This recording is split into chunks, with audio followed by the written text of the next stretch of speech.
Hello, folks, and welcome to the eighth episode of UnHerd, a podcast hosted by ACT that delves into the extraordinary stories of individuals who are challenging conventional principles to disrupt India's social impact landscape.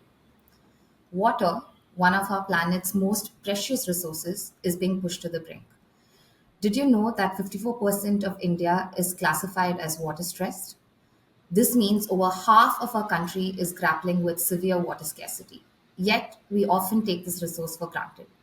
In fact, 74% of water and 81% of sewage in India goes untreated, with industries frequently releasing harmful forever chemicals into water bodies, which is further complicating the challenge. Our guest today is someone who's working tirelessly to address these challenges.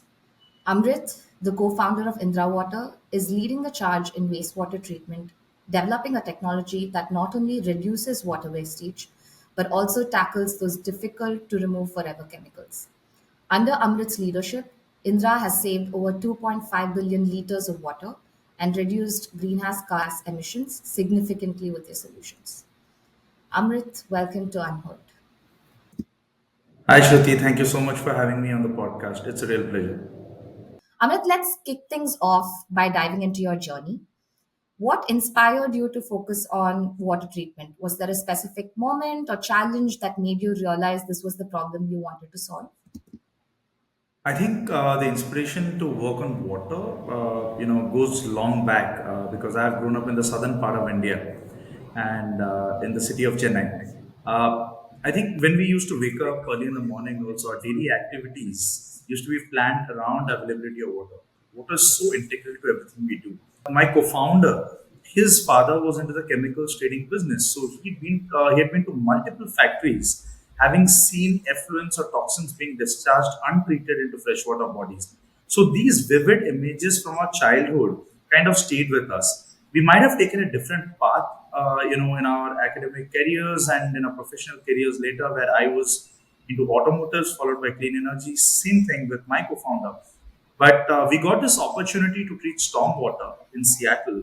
We were roommates there. We were doing our masters at University of Washington in Seattle, and we asked ourselves that okay, if we could recover this water using our skills in energy that we have learned over these years, can we extend it to really bad quality toxins and dirty water? So that was the trigger point for us that got us closer to water, and we kind of felt that okay, we could do much more than just discuss about it. Your solution specifically works with forever chemicals. How have you managed this specific challenge? See, we are an electrically driven solution, unlike many others who rely predominantly on biology or chemical usage. Now, being electrically driven allows us to do multiple reactions at the same time. We could be coagulating suspended particles inside. We could be oxidizing pollutants through multiple pathways, which means we could be breaking them down by pulling away their electrons. The ability to be able to modulate that as water flows through your system holds us in great stead to be able to tackle very difficult toxins. These are carbon fluorine bonds and these are very strong generally. So, if you're able to supply the right kind of potential and make the right kind of energy available, you could pull away the electron that holds the bond together. And that has helped us become very effective. So, the understanding of what is the right energy utilization for treating different water, better process control, and of course, the innovations that we have unlocked with microelectrolysis, we call it electrodes. These have kind of helped us unlock more value in these segments, make water which is safer for even human consumption. Uh, out of curiosity, in your installations, is the water reused within the industries itself, or are they then being distributed to water bodies where they then get accumulated and improves the water tables? I think the first step is reuse within the industry. Water body cleaning, reclamations, these are activities where, at least today, economic value cannot be quantified to a great extent. And the, who is it actually benefiting apart from the environmental footprint? But when you're talking about industrial process reuse, there is a clear economic value which can be quantified. So it has got to start with this, and it's already happening.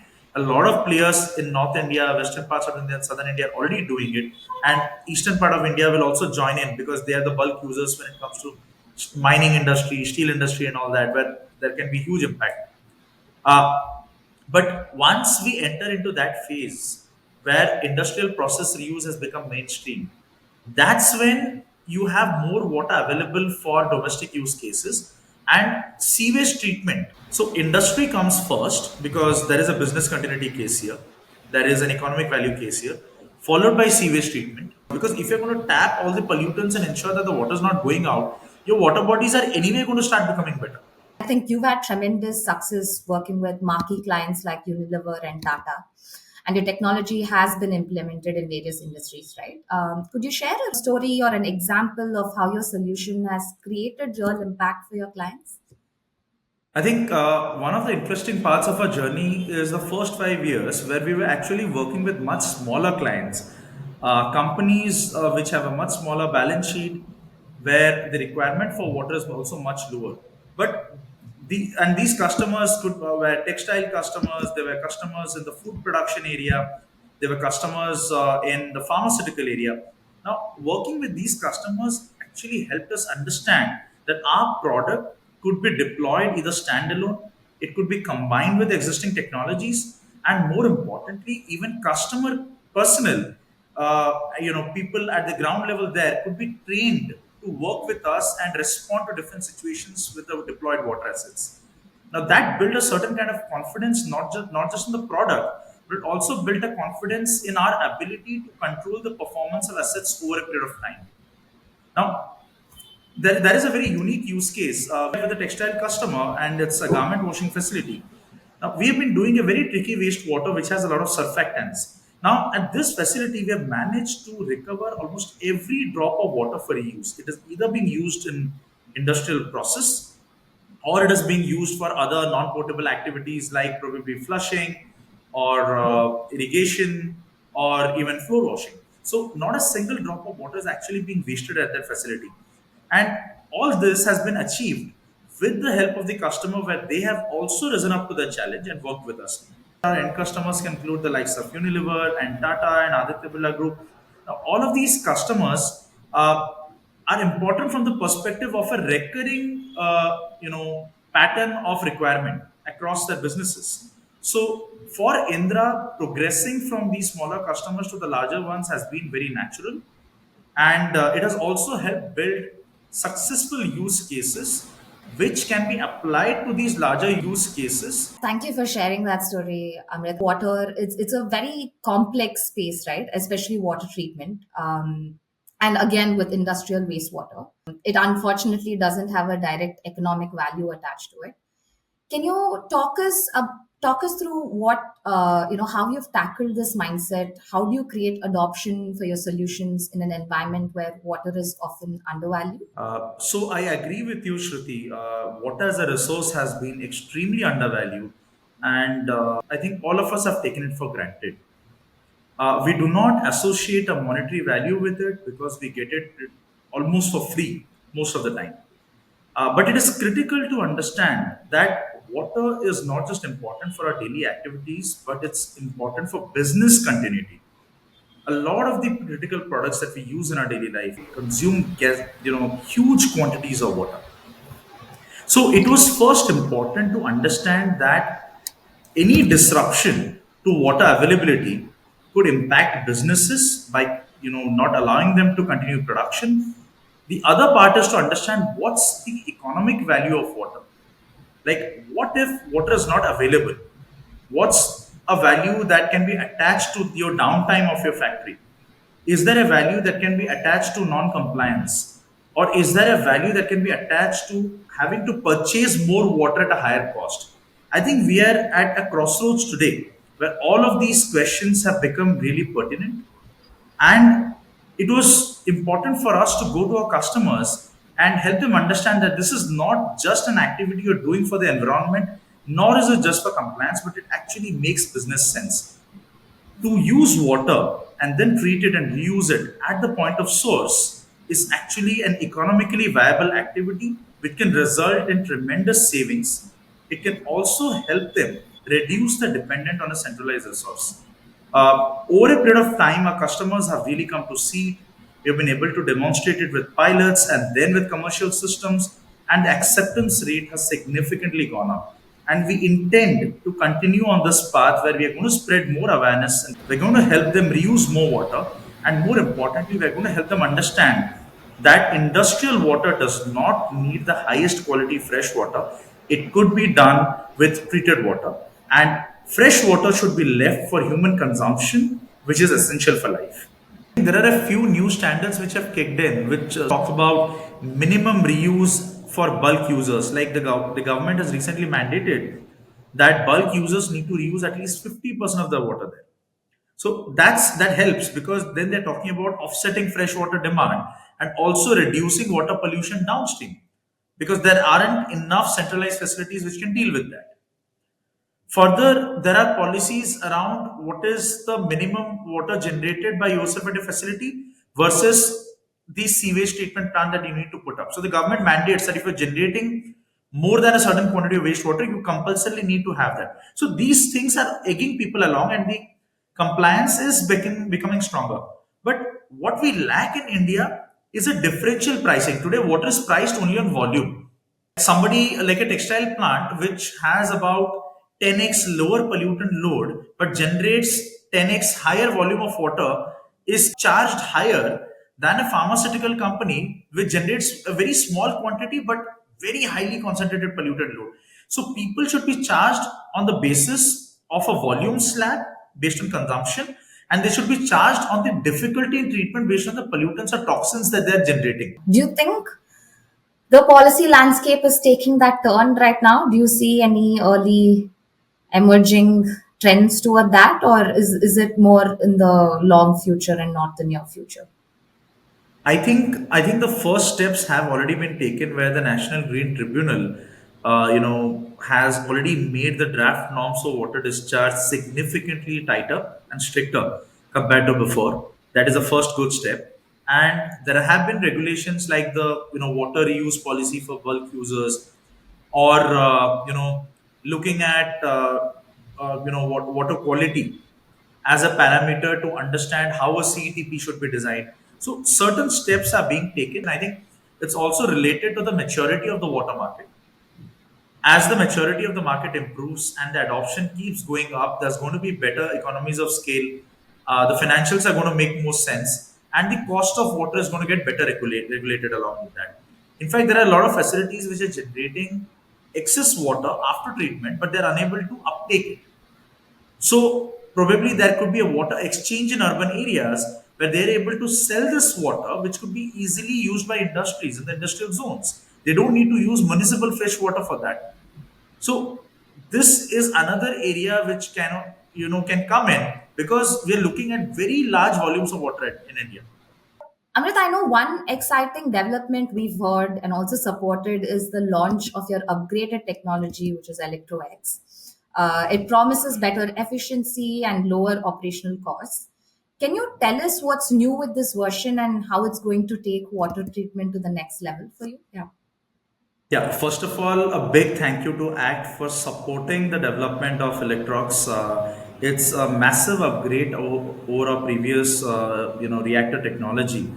And what really changes here is that we've been able to increase the amount of active oxidation sites, which is technically the amount of treatment sites available inside the reactor by 10x.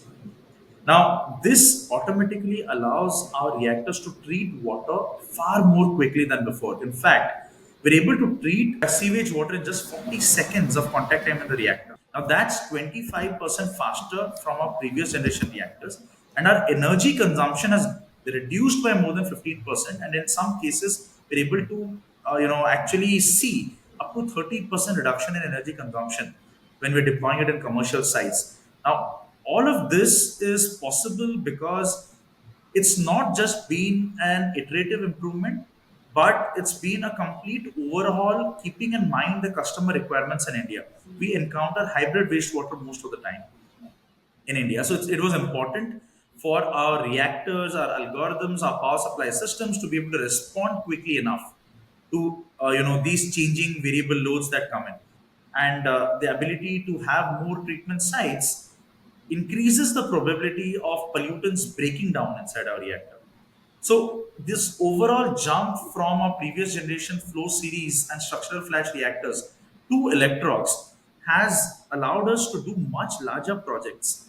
In fact, we were earlier doing sub 3 million liters per day, sub 2 million liters per day projects. And now we're able to target and actually deploy systems in the sub 30 million liters per day category. So that's a 10x jump in our ability to deploy systems at scale. And all this has come, while saving more footprint. We were already small. We were saving about 70 to 80% footprint compared to others. Now we are saving almost 90% footprint compared to others. So you're saving space. You are able to consume lesser energy, and you're treating water faster, and you're generating lesser solid waste compared to before. You're almost generating 23% lesser solid waste. So all of this is translating into economic benefits for the customer. But one of the critical things here is that it's not just improving the lives of our customers, it's improved our own lives as well. We are making far fewer interventions with our system. Our operators do not require very high skill sets, nor do they require any critical assets for making interventions with the system.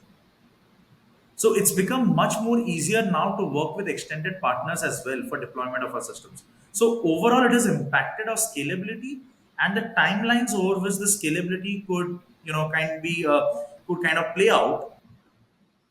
No, absolutely. I think one with the technology, you're also saying time is of the essence and it fastens the process, but also it's a huge cost benefit analysis for enabling adoption at the same time creating massive impact, right? So, very impressive. Really excited to hear about electrons and how it can scale. I just wanted to maybe shift gears a little. Huge congratulations on your recent fundraise. Could you share how Thank this you. funding will help the larger vision for Indra? Where do you see the company heading, both from a business growth perspective and in terms of the impact Indra can actually achieve?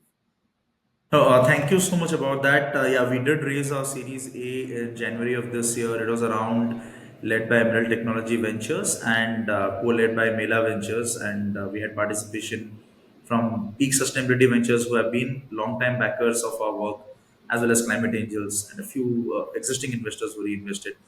Of course, existing investors reinvesting is always a good thing because it shows that they continue to have the same kind of confidence in the company. For us, it is a watershed moment. In fact, internally we call it kind of like the Henry Ford movement of water, where we believe that we are creating a new framework where water systems can be built at scale. It's no longer important to customize every system. It's not really important to build every system from scratch. What is important is to shift this complication away from hardware so that things can be scaled. We had deployed just 5,75,000 liters worth of treatment systems, daily treatment systems, in the first 5 years of our growth. And in a year after that, we deployed 37 lakh 80,000 Wow. liters worth of treatment capacity. And now, the next 3 months, we're deploying another 48 lakhs worth of treatment capacity with our different customers. So this calls for a very different kind of strategy with regards to your ability to produce more in terms of the reactors and the critical components, our ability to provide our electrodes which are consumables to our customers at scale, even capacities for training and processing more of the client sample water, because Indra doesn't really believe in going blind. We have a process in place where we allow our customers to even use our pilots as trial systems, and our pilots use the same reactors as the ones that are used in our commercial systems. So what you get in a pilot is very close and reflects the true performance that you can get with a real commercial system at play. So all of these factors, we're trying to upgrade our capacities here, get in more team members, get in better training modules in place, and we've been also focusing a lot on the partnership program, where we're working a lot more with larger water players and EPC contractors or technology integrators, and providing them training to be able to deploy our assets in multiple process schematics.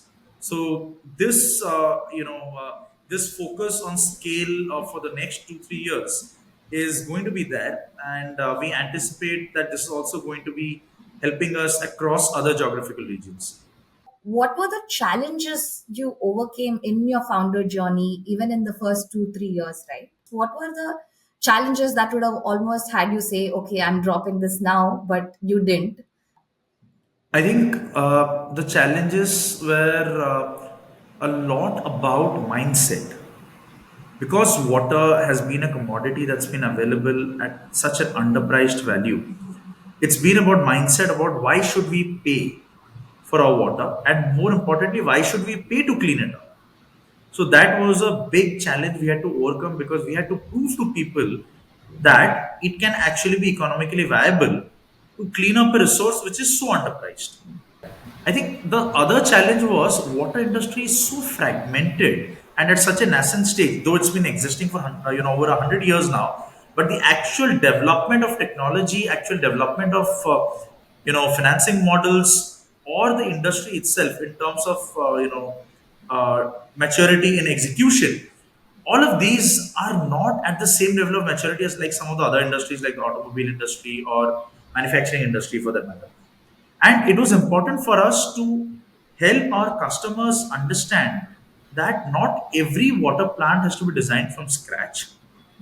It is possible to have a modular approach to water treatment as well.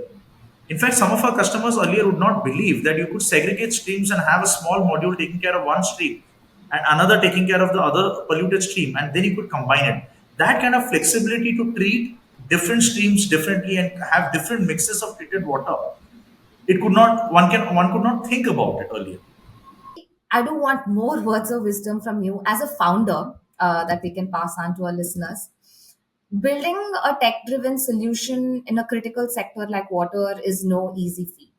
What advice would you give, especially when it comes to scaling, securing adoption for innovation? I think it's very important to realize that if you're solving a tech problem and it unlocks great value for your customers, especially in the B2B space, it's important to create use cases, and that calls for restraint. It's a general mindset that we scale very quickly the moment we build something. But if you're in the infra space, it can really backfire on you. So what's important is to take time, perfect your product, get it as close as possible to where you really want it to be. It's not going to be perfect, but then you need to get it out there to customers, especially smaller use cases. It's always better to start small, get the feedback and make it a part of your natural product development cycle. That you've built a POC, you're able to test it at the customer side, get their feedback in. So what you build ultimately is going to be what the customer is asking for. It's never about us wanting to build something and then trying to convince a customer that they need it. Demand has to be organic, and we need to respect that. So that's one of the things that we forget in our quest to scale very quickly. For deep tech companies or companies working on hardware, it's really important to go through this life cycle, really understand the market dynamics, understand what are the value adds, where do you position yourself, understand your unit economics really really well. Because since you're doing R&D and you're making mistakes and you're also spending money on projects, it can all go wrong very quickly. So it's critical to understand these aspects of your business before even you walk up to a venture capitalist to ask for money. What is the vision for Indra Water maybe at 2030 or 2050? As we get closer to 2030, we want to be able to treat that much of water each day. That's the kind of impact we want to make. We want to impact the lives of more than 500,000 people positively each day, and not just over 5 or 6 years. So, and for that scale is so critical. The other aspect that we're really looking to do is that we want to drive the sector itself towards more maturity. Maturity in product offerings, maturity in how we improve the lives of operators on the ground. We and what kind of tools we make available. It's important to upskill people in the water sector. So we want to create a framework where something like that is possible, where water quality is being monitored, decisions are better, there is preventive maintenance in play, reduce downtime, and make the life of an operator simpler so that they can upskill further and probably progress in their life. And the last part of the impact is we want to get to really high quality purified water while conserving more energy. In India, I think we generate about 72,300 million liters of sewage per day, and we generate almost 13,000 milliliters of industrial effluents per day. So that is a massive quantity. And even with the work that we're doing in Indra, we are not even scratching the surface with that. So it is important for a lot of innovators to come together, collaborate, and build solutions at scale by supporting each other.